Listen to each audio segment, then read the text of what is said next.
ભાવનગરના આંગણે અનેરો ઉત્સવ કે જેમાં BAPSના વડા મહંત સ્વામી 14 દિવસના રોકાણ માટે ભાવનગર આવી પહોંચ્યા હતા। આ દિવ્ય અવસરે હજારો હરિભક્તો મહંત સ્વામીજીના આગમનને વધાવવા જોડાયા હતા।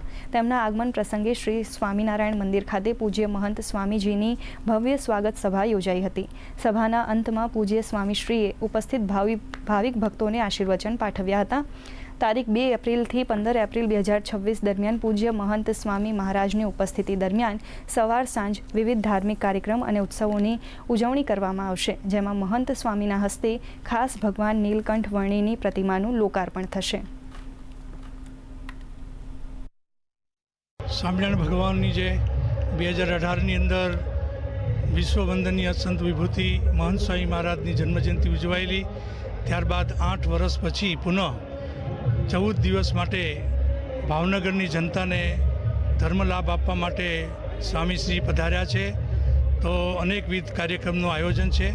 બાળ દિન, યુવા દિન, સત્સંગ દિન અને સાથે સાથે બધા જે સદભાવીઓ જે ધર્મપ્રેમી જનતા છે એ બધાને માટે પણ સત્સંગના વિશેષ આયોજનો છે।